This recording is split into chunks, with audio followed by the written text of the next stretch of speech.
You're watching the KOAM Morning News on Fox 14. Right now at 7, 2 people are now facing charges in Jasper County for a mail theft spree.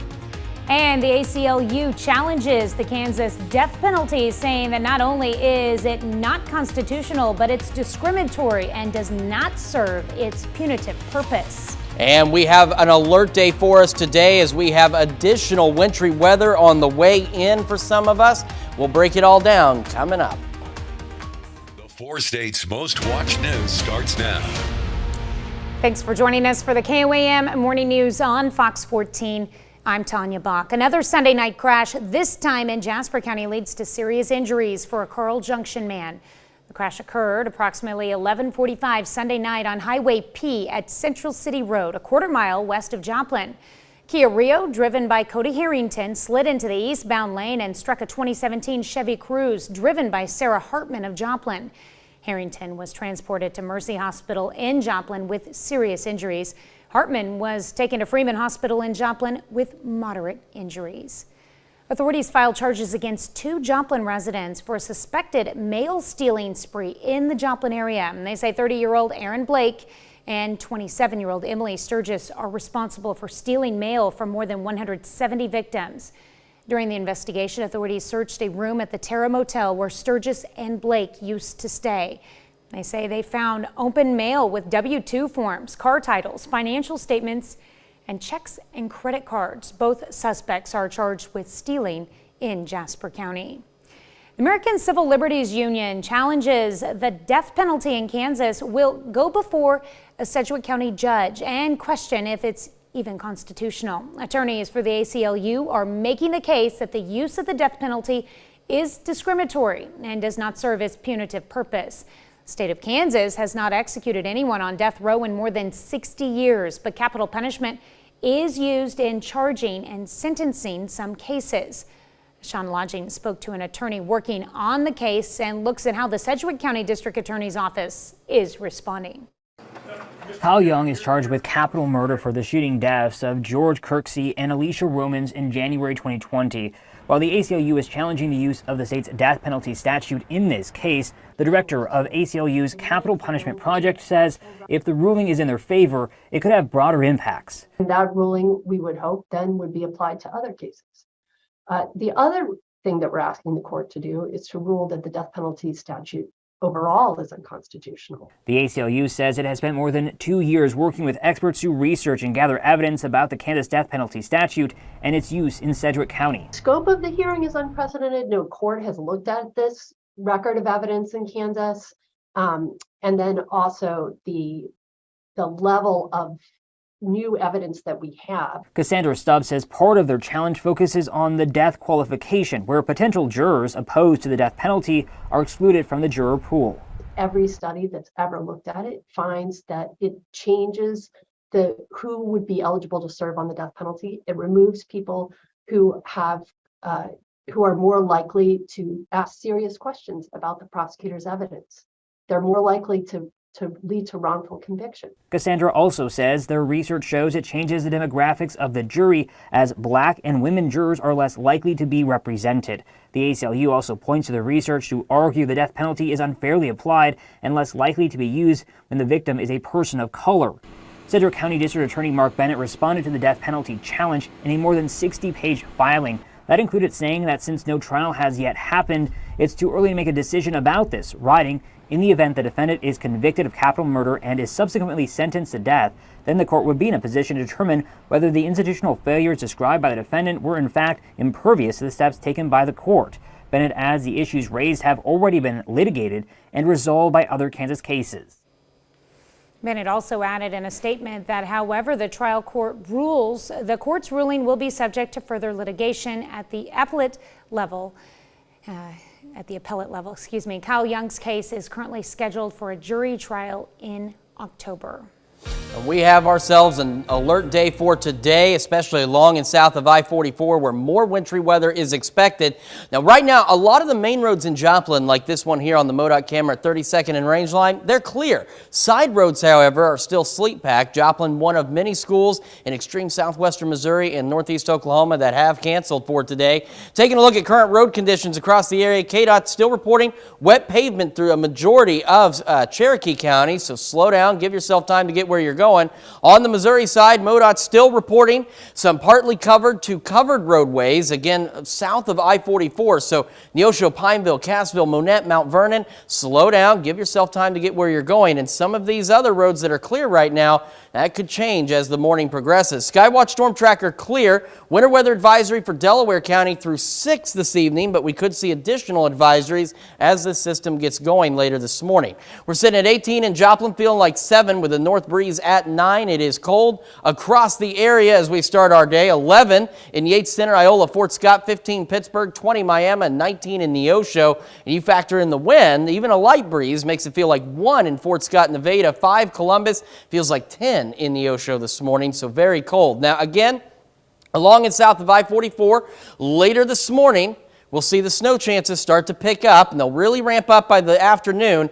And then by the time we get to 3, 4 o'clock, this system exits. So major accumulations not expected, but it's still going to be enough to lead to slick spots out there. So make sure you slow down again. Give yourself time to get where you're going. Don't go out if you don't absolutely have to.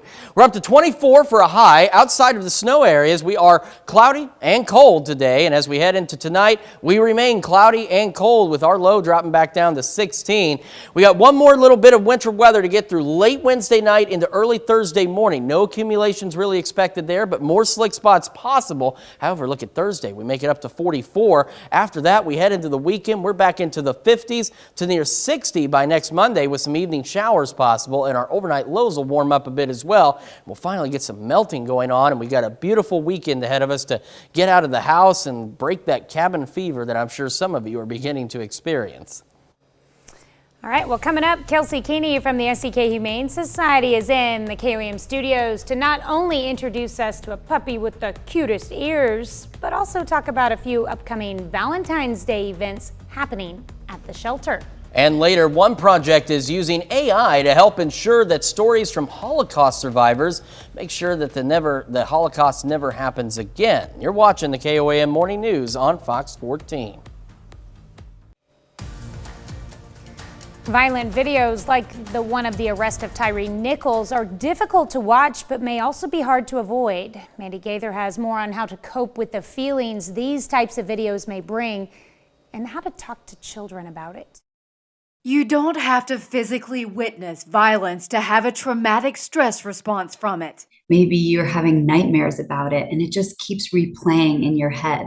You might also notice that you feel really edgy, you're irritable, you're kind of on edge and really heightened. Licensed therapist Jody Baumstein says coping with the feelings violent videos can bring starts with talking about it with someone you trust. We have a tendency to want to push things down and avoid, but we know that avoidance only fuels anxiety and actually makes it worse. Baumstein says to face those feelings, but also listen to yourself, know your limits. You know your past, you know your triggers, and that might mean that you do not watch the video. And practice self-care. That could mean being active or taking some time for yourself, depending on what suits you. There's no right or wrong here, but it's really about tuning in to what you need in that moment and taking care of yourself. Baumstein says young children should not be exposed to violence, and it's important to listen to older children, have an open, honest conversation about what happened, and validate their feelings. Providing them comfort, letting them know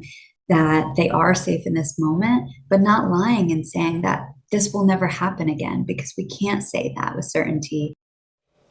If the feelings get overwhelming, you can reach out to a therapist or a doctor about the best ways to get you the help you need.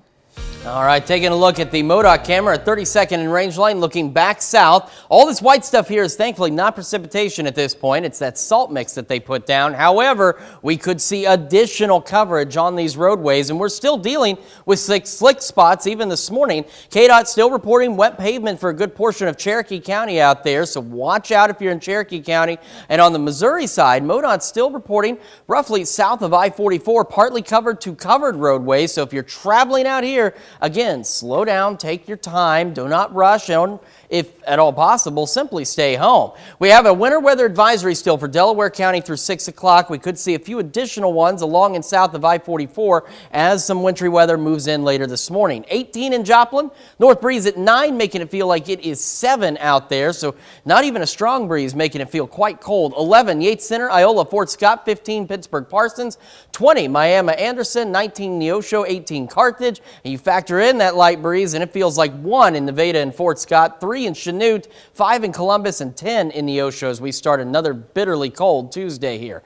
All right, snow chances again along and south of I-44 will start to pick up later this morning, really ramp up this afternoon, and then by 3, 4 o'clock they will begin to taper off across the area. While there may not be significant accumulations, it's still enough to lead to some additional icy and slick conditions out there, so do be careful. Even if the roads are clear now, they may not be by the time you head home. 24 for the high. We're cloudy outside of the snow event across the region, and as we head into tonight, we remain cloudy and cold, dropping back down to 16 for the overnight low. A little bit of wintry weather to get through late Wednesday into Thursday. No major accumulations, but slick spots possible. However, we get up to 44 Thursday, into the 50s by Saturday and Sunday, and near 60 by Monday with some evening rain chances. So a little bit of a warm-up is on the way. We're back with more right after this. Welcome back. We've got Kelsey Keeney joining us from the SEK Humane Society today, and she has brought with us the cutest little puppy named Cookie Dough. Yeah, so this is Cookie Dough. She is a 3-month-old terrier mix. She's not quite available for adoption yet. She just needs to be a little bit bigger to get spayed in her rabies vaccine, though. And that's one thing that all the dogs that you would adopt from the Humane Society, they've all been spayed or neutered. Yeah, they've all been spayed or neutered. They've been up to date on rabies for dogs, and then fully vaccinated, and then as well as microchipped. Mm-hmm.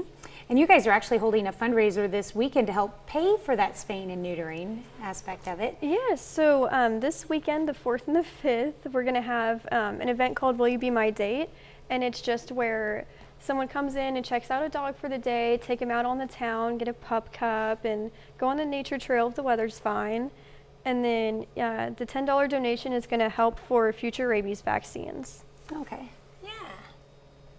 Well, and what a cute idea for a date, adopting or taking out a dog. Yeah. Is it just for dogs, or can you do that for cats too if you wanted to? Or it's just for dogs. Okay. And you guys have another kind of event going on, a promotional deal, I guess, this month. Yeah. So in honor of Valentine's Day, the 1st through the 14th, we are having $14 dog adoptions. So if you fall in love with the dog that you check out that day and would like to add them into your family, then the adoption fee is only going to be $14. That's awesome. That's awesome. How many dogs do you guys have right now? Right now, I think we have about 50. That's a lot of dogs. It is a lot of dogs. A lot of dogs that need a home. Yes. For sure. Any specific breeds that you have more of, or just unique ones? Typically pitties are like the most breed that we have, just because it's hard to find towns that don't have like a pitty breed that discriminates against them, unfortunately. And then along with pitties, I would probably say lab mixes. Mm-hmm. Still have a lot of the black dogs? Because I know you guys Yes. run that, like in August you ran the black dog special and stuff. And Mm-hmm. All right. Well, this one is just full of energy. And I tell you what, before the cameras were on, Cookie Dough just sat there calmly. And then I came over and she got so excited and won't sit still now, but it must just be me. But she was just sitting there just behaving really, really, really well. So she is 3 months old. Oh, yeah. Does she have a story about how you guys came about getting her? She was just brought in as a stray one day. Oh, stray little puppy. Oh. So how long have you had her? We've had her for almost a month, not quite. So she just needs to be a little bit bigger. Yeah, we've all fallen in love with her. She's definitely a sweetheart. Definitely a puppy, all that energy and the chewing. All right. Well, if you would like to take advantage of the Be My Date or adopting a dog during that 14-day period for $14, how do they get a hold of you? Yeah, so you can always call the shelter, you can message us on Facebook, and then you could also email us at seekhumanesociety@gmail.com. All right. Well, thank you so much for coming in. Thanks for having us. We'll be right back. We take this time to honor today's four-state hero, Roy Flora. Corporal Flora served in the U.S. Marines. He served in the Korean War from 1951 to 1953. After the war, he served as a law enforcement officer in the Frontenac area for 25 years. A native of Pittsburgh, Kansas, we thank you. Today's four-state hero, Roy Flora. Well, a mother in Minneapolis is extending a helping hand to others while leaving a legacy to honor her daughter. Fox's Russ McQuaid has more on their story. Last February 25th, Sequoia Williams was shot to death in this parking lot. Almost immediately, her mom decided she was going to try to make something positive come out of her daughter's murder. Sequoia Williams was keeping a promise by attending a lifelong friend's first ever rap performance when she was allegedly shot to death by another woman outside of a Northwest Side nightclub. She was inside the vehicle. She opened the door and fired a shot at my daughter. From what they say, it was very senseless. It was uncalled for. Marilyn Johnson said her daughter had withstood bullying and a lot more while attending East Side schools to become a medical assistant. So she decided to raise money for scholarships in her daughter's memory to honor those who had also overcome adversity. I learned that there are a lot of people out there that are in the same situation that my daughter used to be in. And I learned that even through adversity that they learn to overcome. I'm giving scholarships out to students at Warren Central High School and Renaissance High School. I'm giving a daycare award to a mom or dad who's, going to daycare but can't afford it sometimes. Sequoia Williams was the 32nd homicide victim of 2022, but Marilyn says she doesn't want her daughter remembered as a number. Of course, she died due to gun violence, but that's just not who she was, and that's not how I wanted her to be remembered. I wanted to honor her life instead of memorialize her death. Marilyn says she's looking forward to February 11th. That would have been Sequoia's next birthday, when she will hold a banquet to hand out those scholarships in her daughter's memory. That's awesome. Yeah, it's hard to make something positive out of something so negative, but she certainly found a way. There you go. We'll be right back. The four states' most watched news starts now. Welcome back to the KOAM Morning News on Fox 14. It's currently 7:27. A car crash in Newton County leads to serious injuries for a Fredonia, Kansas man. The crash happened approximately 6:23 Sunday night on Missouri 43 at Capote Drive, 1 mile north of Seneca. 2001 Dodge Ram driven by Joanne Baker experienced a vehicle defect while attempting to make a turn and was struck by a 2013 Hyundai Sonata driven by 39-year-old Jess Seward of Fredonia, Kansas. Seward was transported to Mercy Hospital with serious injuries. Law enforcement officers and first responders respond to an emergency medical situation in Pittsburgh. It started January 25th, approximately 7 a.m. Law enforcement officers and first responder units were dispatched to a residence in the 300 block of West Park Street. Upon arrival, they found a 25-year-old female in the residence who sustained what appeared to be a self-inflicted gunshot wound. That subject was transported to Via Christi for emergency treatment and later to Freeman Health in Joplin, where she passed away January 27th. There were no indications of foul play, and a firearm was found at the scene. City of Joplin is asking residents to nominate people for its Historic Preservation Awards. There are 3 categories. One is for the Leslie Simpson Award, which goes to an individual who has made significant contributions to historic preservation through events and outreach. There's also the Jeff and Carolina Neal Award, given to people involved in historic preservation development. And finally, the Murphysburg Award, which goes to a group that's made significant contributions to improving historic neighborhoods. Nominations can be made through the city's website and are open through March 31st. Well, Kansas Governor Laura Kelly announces a $4 million grant to advance early childhood education statewide.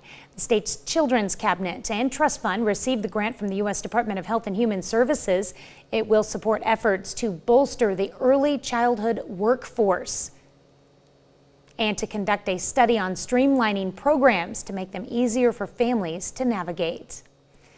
In recognition of Human Trafficking Awareness Month, multiple organizations gather in the Wichita area to discuss the issue, and those include some representing the Red Sand Project. Jaya Brown explains.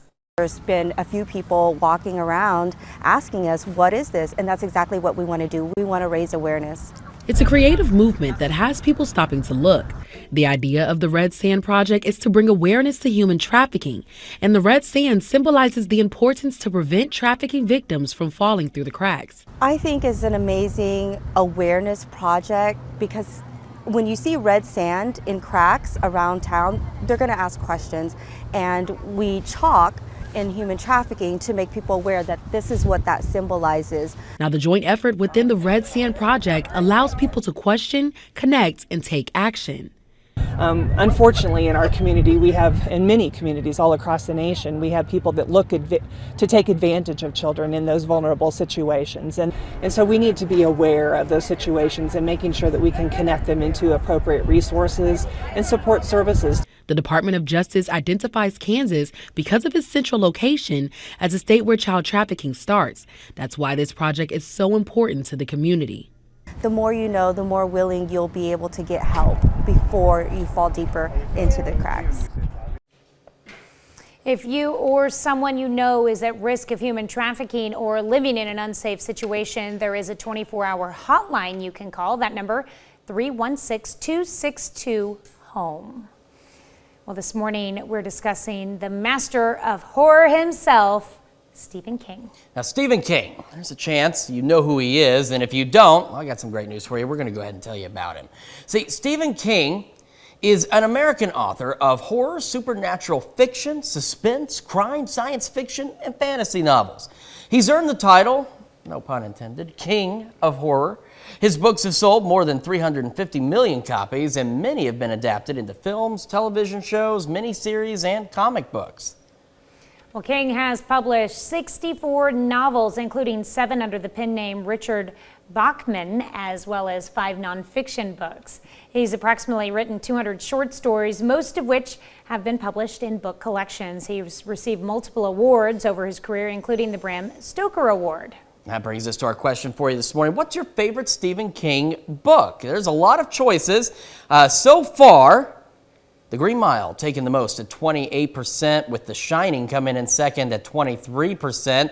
Third place, though, goes to Other at 17%. So make sure you vote through our website, through our app, take part in discussion on our Facebook page. And if you voted Other, make sure you share what your particular favorite Stephen King book is. I'm not surprised the Other's so high. I mean, he has written a lot.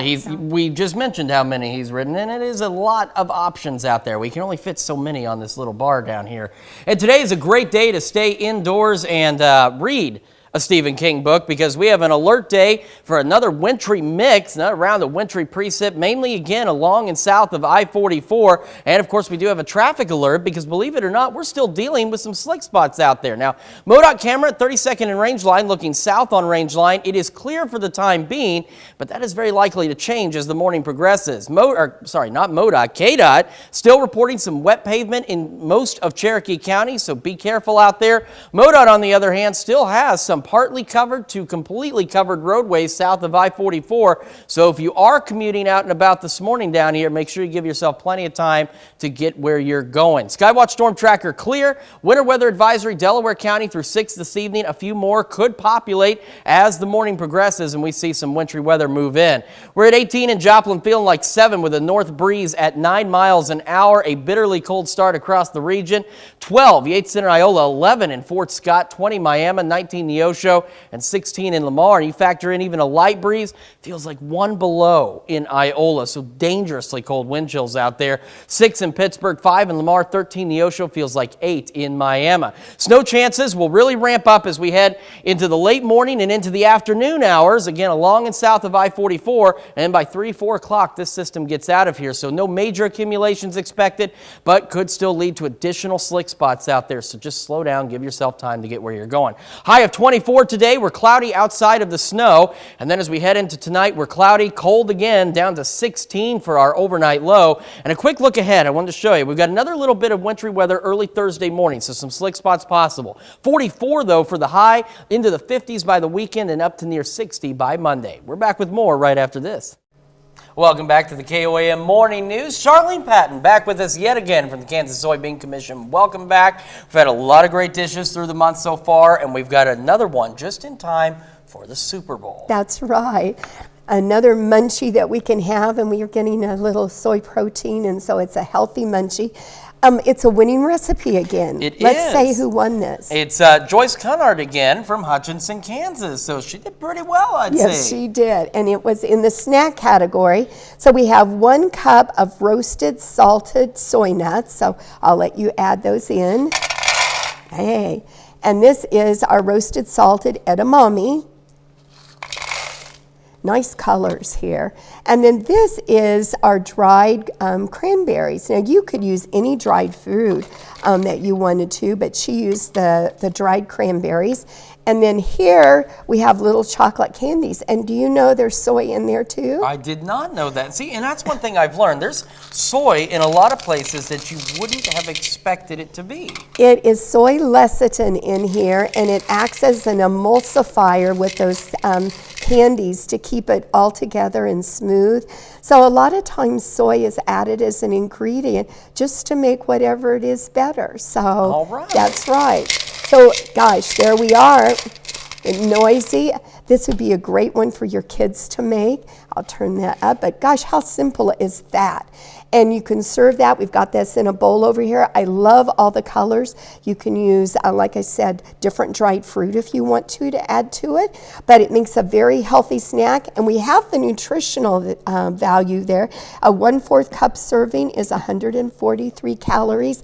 And how much protein does it give us? 5 grams of protein. Yeah. That's right. So not bad. And that was simplistic. There's no baking, there's no cooking involved. Even I could do that one without messing it up. And you could add your own special touch of whatever dried fruit you wanted to add to it. Yeah, so you can shake it up any way that you'd like to. That's right. You know, make it your own. So that's right. And of course, you've got information on all the recipes we've done on your website.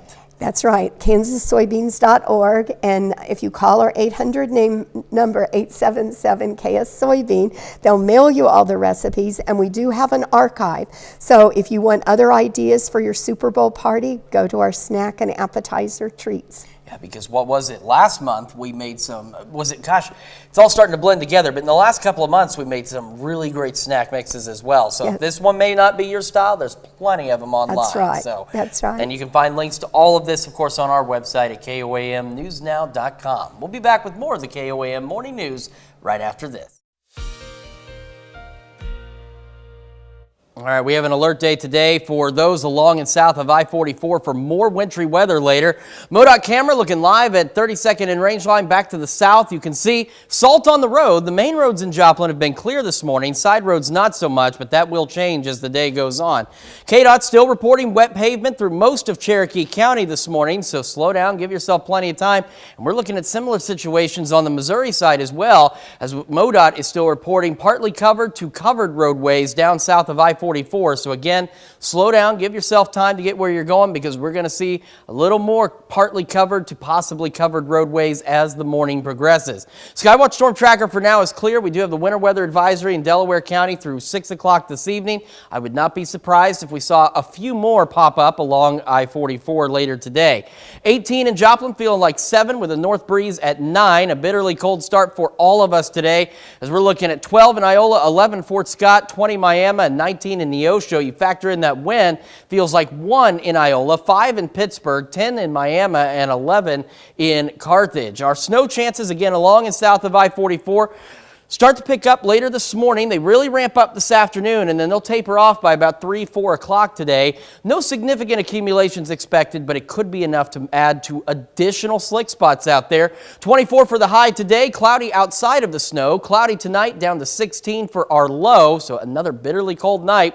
One more batch of wintry weather to get through late Wednesday into early Thursday. No major accumulations there either, but slick spots a possibility. Check out Thursday's high, 44. Check out the weekend. A great time to break the cabin fevers. We'll be in the 50s and to near 60 by Monday with some evening showers. That's a check of your forecast. Now here's Tanya Bach with a check of Consumer Watch. That's right. Thanks, Chris. Major insurers Progressive and State Farm have stopped providing new policies for certain Hyundai and Kia models. It comes after the Highway Loss Data Institute found that theft claims for 2015 to 2019 Hyundai and Kia vehicles were almost twice as high as compared with all other automakers.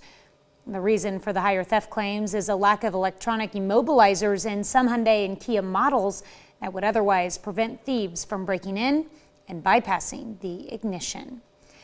An important consumer alert. The Rhode Island-based sausage company Danielle International is recalling nearly 53,000 pounds of ready-to-eat products because they may be contaminated with listeria. The recalled meats sold nationwide include salami and pepperoni sold under several brand names as charcuterie platters. So far, no one has reported getting sick. And streaming service Paramount Plus is integrating Showtime into its linear and streaming platforms. The Showtime streaming service will no longer be available and instead will be rebranded as Paramount Plus with Showtime in the United States. The new joint streaming platform starts at $11.99 a month. CBS News is also a part of the Paramount family.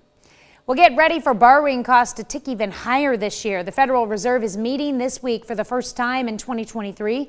And economists say the Fed will likely raise interest rates again.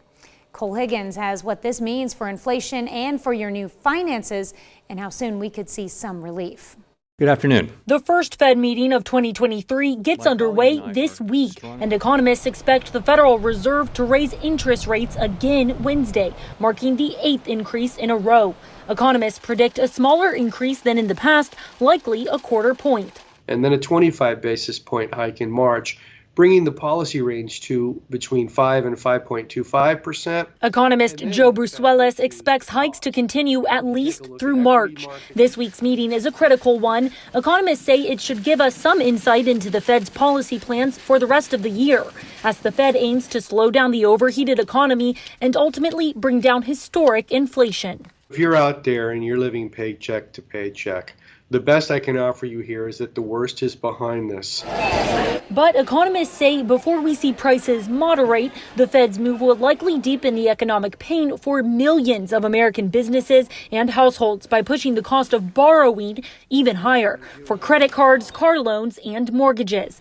Economist Mark Zandi says the hardest hit sector could be the housing market. Most people, when they need to buy a home, they got to go get a mortgage, and that is tied right into to interest rates. And then there's also concerns the Fed's repeated hikes could trigger a recession. But Goldman Sachs says that's unlikely. We don't expect a recession. Our baseline view is that we're going through a period of below trend growth. The Fed is scheduled to hold a news conference on Wednesday following their two-day meeting. We'll be right back with more after this, but first let's take a look at the market prices before the opening bell.